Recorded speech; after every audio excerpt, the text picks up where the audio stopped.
7 बजे आज बीजेपी मुख्यालय पे जाकर प्रधानमंत्री मोदी संबोधित करें। यानी महाराष्ट्र की ये जो बड़ी परंपरा हो गई। विकास चंद्रा का एक रिएक्शन ले लेते हैं सर, उसके बाद फिर विकास जी क्या कार्यक्रम के बारे में अपडेट है?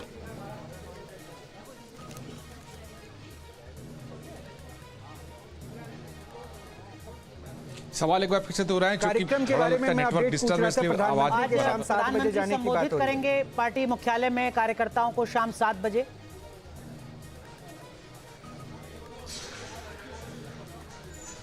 जी, क्योंकि हर बार रहता है जब भी चुनाव परिणाम आता है तो प्रधानमंत्री नरेंद्र मोदी आते हैं पार्टी कार्यालय में, और क्योंकि ये बीजेपी में नियम है कि चुनाव परिणाम के बाद एक बैठक होती है, उसे पार्लियामेंट्री बोर्ड कहा जा सकता है, और जितने वरिष्ठ नेता होते हैं उसमें शामिल होते हैं, समीक्षा होती है, फिर आगे की रणनीति तय होती है, और उसके साथ ही प्रधानमंत्री नरेंद्र मोदी कार्यकर्ताओं को संबोधित करते हैं और देश को पैगाम भी देते हैं। तो आज का जो कार्यक्रम आया है वो शाम 7 बजे का है कि प्रधानमंत्री नरेंद्र मोदी शाम 7 बजे बीजेपी दफ्तर पहुंचेंगे, और उसी तरीके से जैसा कि पिछली बार हम लोगों ने देखा हरियाणा का जब परिणाम आया था और उसके पहले जो चुनाव परिणाम आए थे, प्रधानमंत्री नरेंद्र मोदी आए और उन्होंने अपनी बात यहाँ रखी थी। तो ये पहले से तय रहता है बीजेपी में, शुरू से बीजेपी ऐसा करती आ रही है। तो आज शाम को बीजेपी के जितने भी वरिष्ठ नेता यहाँ हैं, जितने भी चाहे वो महाराष्ट्र हो या झारखंड हो, जो चुनाव प्रभारी बनाए गए थे, जिनको चुनाव में दायित्व दिया गया था, उन सभी लोगों को भी बुलाया गया है कि सभी लोग पार्टी दफ्तर में पहुंचे। जी ठीक है, तो शाम 7 बजे प्रधानमंत्री का संबोधन। लेकिन एनके सर, वो फ्रीबीज को लेकर जो सवाल था। हाँ देखिए, ये फ्रीबीज का जो मनोज जी की बात है उसी को हम नेशनल लेवल पे एक्सटेंड कर देते हैं। अगर आपकी पॉलिसीज ऐसी हैं कि रिच पुअर डिवाइड बढ़ रहा है लेकिन जीडीपी भी बढ़ रहा है, तो एक ऊपर का वर्ग तो काफी मालामाल हो रहा है, नीचे वो पैसा नहीं जाता है। नतीजा क्या होता है कि उससे नाराजगी बढ़ती है, महंगाई बढ़ी, उसके पास पैसा नहीं है, वो खरीद नहीं पाता है। इस घड़ी की बड़ी खबर प्रस्तुत करता घड़ी डिटर्जेंट पाउडर, पहले इस्तेमाल करें फिर विश्वास करें। सह प्रायोजक kidney fail, cancer, hymns hospital 8858988589 और स्वीटी सुपारी, मस्ती भरा एहसास।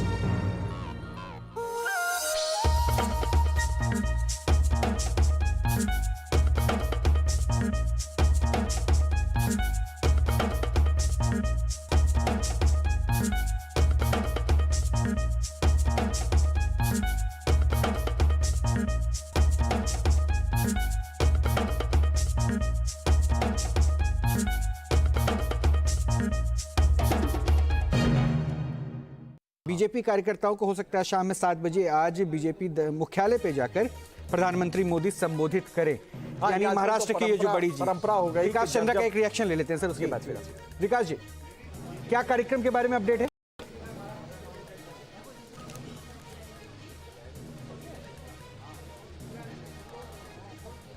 सवाल एक बार फिर से दोहराएं, कार्यक्रम के बारे में मैं नेटवर्क डिस्टर्बेंस के आवाज आज शाम 7 बजे जाने की बात करेंगे पार्टी मुख्यालय में कार्यकर्ताओं को शाम 7 बजे।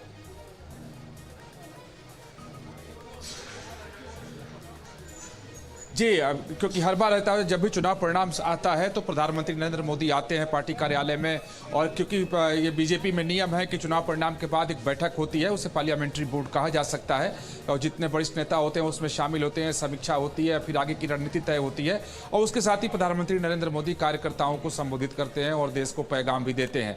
तो आज का जो कार्यक्रम आया है वो शाम 7 बजे का है कि प्रधानमंत्री नरेंद्र मोदी शाम 7 बजे बीजेपी दफ्तर पहुंचेंगे, और उसी तरीके से जैसा कि पिछली बार हम लोगों ने देखा हरियाणा का जब परिणाम आया था और उसके पहले जो चुनाव परिणाम आए थे, प्रधानमंत्री नरेंद्र मोदी आए और उन्होंने अपनी बात यहाँ रखी थी। तो ये पहले से तय रहता है बीजेपी में, शुरू से बीजेपी ऐसा करती आ रही है।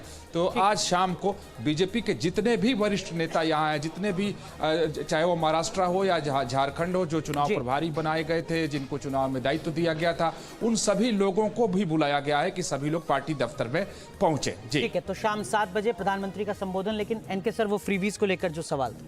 हाँ देखिए, ये फ्रीबीज का जो मनोज जी की बात है उसी को हम नेशनल लेवल पे एक्सटेंड कर देते हैं।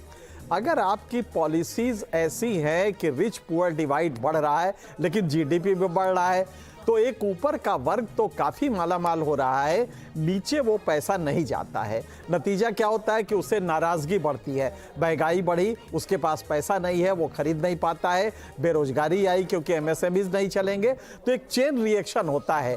तो अब सरकारों ने किया क्या है? ये बात सही है कि अगर आप पॉलिसी बदल देते और रिच पुअर डिवाइड कम हो जाता तो शायद जीडीपी आपका कम हो घट जाता, लेकिन हर आदमी खुशहाल रहता। इस इकोनॉमी में यह है कि रिच पुअर डिवाइड बढ़ता गया है, जीडीपी भी आपका बढ़ गया है। नतीजा ये हुआ है कि नाराजगी नीचे के लेवल पे रहती है। उसको आप कंपेंसेट कैसे करते हैं? डायरेक्ट डिलीवरी मोड में जाके सीधे पैसा फेंकते हैं, और यही है लाडली बहना स्कीम मध्य प्रदेश में हो, चाहे लड़की स्कीम यहाँ हो, या तमाम जो ये स्कीम्स आ रही हैं, जो आप पार्टी ने भी किया, फ्री बिजली दे दिया, फ्री वो दे दिया, ये किसानों को जो हम देते हैं। तो हकीकत ये है कि अगर आपने एग्रीकल्चर प्रोड्यूस का कॉस्ट कम नहीं किया तो क्या करेंगे? किसानों को आप वो सम्मान निधि देना शुरू करेंगे। तो यही इस पूरे देश में हो रहा है। नतीजा क्या हो रहा है कि आपकी इकोनॉमी एक्चुअल जो है, जो प्रोडक्टिव चैनल्स में जाती, जैसे फ्रीबीज आपने दिया, तो अगर आपने दिया 4,500 रुपए, तो वो घर के खर्चे लेगा, कुछ कॉन्स्पिकुअस कंजम्पशन करेगा, कुछ इस तरह के कंजम्पशन होंगे जैसे शादी में खर्च कर देगा, तो इसका लाभ नहीं मिलता है। इसलिए बेहतर ये होता है कि उस बच्चे को शिक्षा दे, बजाय 4,500 देने के स्वास्थ्य दे।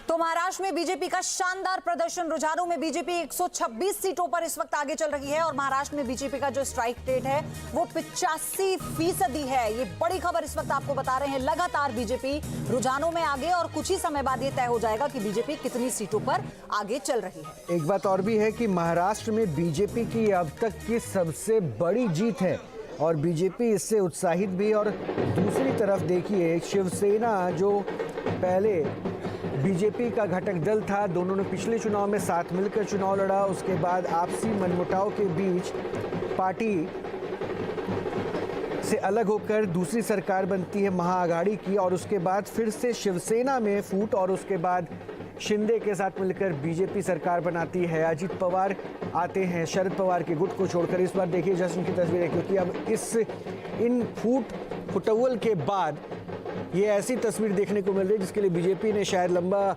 इंतजार किया, गहन प्रयास किया, और उसके बाद सेहरा सस्ता हुआ बीजेपी के सिर पर। एक और बड़ी अपडेट महाराष्ट्र चुनाव पर इस वक्त की एक और जानकारी आप तक पहुंचा दें।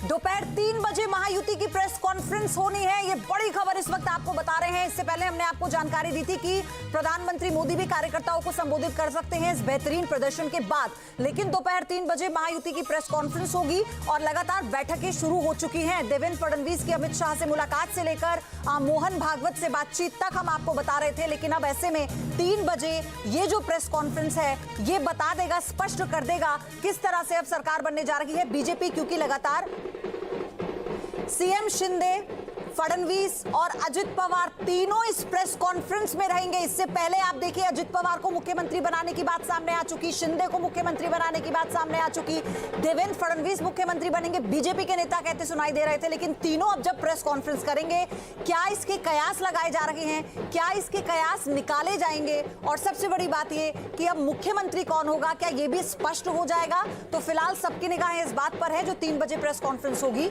उसमें क्या ऐलान होने वाला है।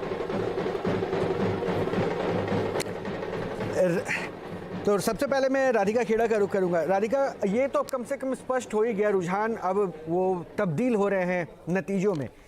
अब एक साथ आपके त्रिमूर्ति साथ आएंगे, तो क्या हम ये उम्मीद जताएं कि एक पॉजिटिव फीडबैक के साथ किसी एक चेहरे को आगे करते हुए इशारा साफ हो जाए, या फिर जो भी संजीव जी कह रहे थे कि बड़ी पार्टी आप हैं, तो स्वाभाविक तौर पर इस बार जवाबदेही आपके पास है?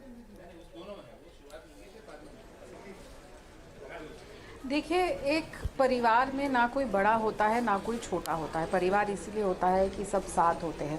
रही बात कि कौन मुख्यमंत्री बनेगा, जैसा मैंने कहा, थोड़ा हमें नतीजों को एंजॉय करने दीजिए। हमारी मेहनत रंग लाई है, हमने इतिहास रचा है। भारतीय जनता पार्टी ने इतनी सीटें आज तक महाराष्ट्र में नहीं जीती थी, तो और ये एक महाराष्ट्र की जनता ने अपना मत दिया है उस बात पे भी कि असली शिवसेना कौन है, असली एनसीपी कौन है। तो अब हमारी मीटिंग होगी, उसके बाद सब कुछ सामने आ जाएगा।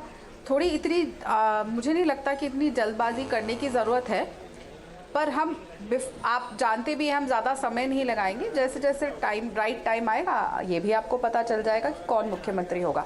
लेकिन सब साथ है, साथ मिलके चलेंगे और साथ डिसाइड करेंगे कि कौन मुख्यमंत्री होगा। भूपेश जी आपके पास आऊं। संजीव जी आपसे मेरा ये सवाल है। अच्छा मैं आ रही हूं आपके पास। गिरिराज सिंह क्या कह रहे हैं पहले वो सुन लेते हैं। और उद्धव ठाकरे को नकार दिया महाराष्ट्र की जनता की असली शिवसेना कौन है। पवार को भी नकार दिया। आज बीजेपी का स्ट्राइक रेट लगभग 87-88% गया है। अगर पूरे देश का सीटों का चुनाव देखेंगे तो भी बीजेपी को 60% से ऊपर सीट आया। और स्वाभाविक है झारखंड में जो आया है रिजल्ट उसको हम कबूलते हैं, स्वीकारते हैं। लोकतंत्र की यही खासियत है। लेकिन बिहार में लालू यादव का थोपड़ा साफ कर दिया बिहार की जनता ने उपचुनाव में। यूपी और बिहार में ये तेजस्वी यादव, लालू यादव, अखिलेश यादव का थोपड़ा साफ। संजय राउत का एक बयान आया है कि हम महाराष्ट्र में जो परिणाम आए हैं उसे स्वीकारते नहीं है, गलत हुआ है। हाँ वो तो आएगा ही। मीठा मीठा, घट घट, तीता तीता, थू थू। जब ये झारखंड में जीत जाए तो बड़ा अच्छा, इनके फेवर में आ जाए तब ईवीएम ठीक है। अरे तो यही खैर इत्तेफाकन संजीव जी मेरा सवाल भी था कि इस वक्त ये अग्नि परीक्षा थी एक तरह से शिवसेना के लिए, चाहे उद्धव गुट हो या फिर एकनाथ शिंदे गुट हो, कि बाला साहब का उत्तराधिकारी कौन होगा। तो ये यहाँ पर बहुत स्पष्ट हो गया क्योंकि लोगों ने जिसका साथ दिया यही माना जाएगा कि शिवसेना किसकी है। और एनसीपी की भी मैं बात कर रही हूँ यहाँ पर।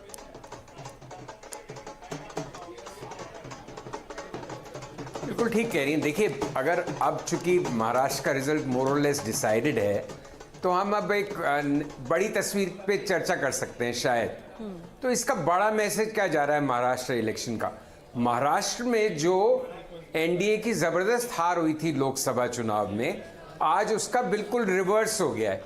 जबरदस्त जीत हो गई है एनडीए की, महायुति की। और हरियाणा के इलेक्शंस के बाद ये जबरदस्त जीत होना, हालांकि झारखंड में वो हार गए और मैं किसी चुनाव को बड़ा या छोटा करके नहीं आंकना चाहता, हर चुनाव अपनी जगह महत्वपूर्ण है, लेकिन महाराष्ट्र है, यूपी के बाद सबसे बड़ा स्टेट, और जहां पे कि इतना जबरदस्त सेटबैक मिला था लोकसभा चुनाव में।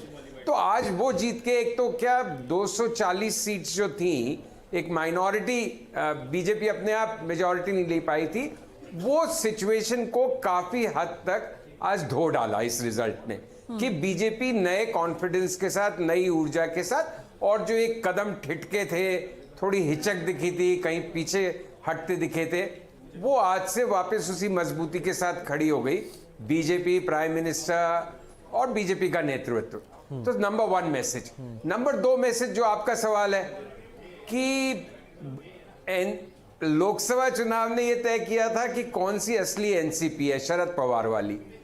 इसके अंदर वो काफी हद तक वो फैसला भी रिवर्स हो गया कि नई पीढ़ी को मौका देना चाह रही है जनता। तो शरद पवार के सामने अब बहुत बड़ी चुनौती कि वो आगे अपनी किस तरह से राजनीति करेंगे, क्या उनका विचार रहेगा सुप्रिया के संदर्भ में, और शिवसेना के संदर्भ में शिंदे सेना।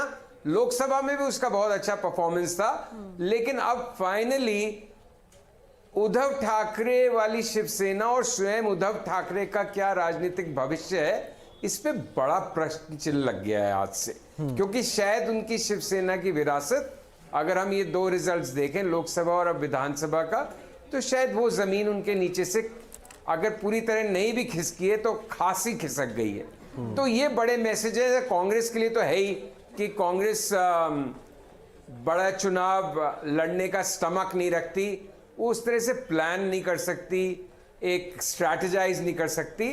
तो थोड़ा थोड़ा लगा था कई इलेक्शंस में बीच में कि जहां एक बार भूपेश जी का रिएक्शन भी लेते हैं। भूपेश यादव भी कांग्रेस से जुड़े हुए हैं। बीजेपी कांग्रेस भूपेश जी देखिए, वैसे तो मैं मान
होगी या जिसको आप तो ग्राउंड पे भी नहीं बता पाए सर। मेरे प्रश्न से भड़कने से बेहतर था कि आप ग्राउंड पे बता देते कि ग्राउंड पे क्या समीक्षा करके आपने क्या तैयारी की। मैं तो भड़क नहीं रहा हूं, मैं आपको बता रहा हूं। आप मेरे से क्या सुनना चाह रहे हैं, मैं बता रहा हूं आपको। नहीं ठीक है, लेकिन ये तो मानना पड़ेगा ना कि ओवर कॉन्फिडेंसी छत्तीसगढ़ में देखिए क्या कर गया, एमपी में क्या कर गया, हरियाणा में क्या कर गया, बिहार का हाल आप देख लीजिए। मैं आ रही हूं आपके पास, बिहार पर बात करूंगी, लेकिन यूपी के फूलपुर में काउंटिंग के दौरान हंगामा हो गया है। ये जानकारी इस वक्त सामने आई है। यूपी के फूलपुर में काउंटिंग के दौरान हंगामा हो गया, ये बड़ी खबर। देखिए तस्वीरें सामने आ चुकी हैं। काउंटिंग के दौरान जो हंगामा हुआ है वो फूलपुर सीट जिसको लेकर समाजवादी पार्टी और जो कांग्रेस अपनी लीड बनाने की कोशिश कर रही थी, इसे लेकर बहुत उहापोह हुआ। किस तरह से कौन उम्मीदवार उतारा जाएगा, बहुत मंथन हुआ इस सीट पर। लेकिन फिलहाल अभी जो तस्वीरें आप देख रहे हैं, देखिए हंगामे की तस्वीरें इस वक्त आपको हम दिखा रहे हैं, और इसी के चलते आपको आगे अपडेट और देंगे वहां पर कि अभी कैसे हालात हैं। लेकिन जिस पीडीए के रथ पर सवार होकर अखिलेश यादव 27 के सत्ताधीश बनने का ख्वाब सजो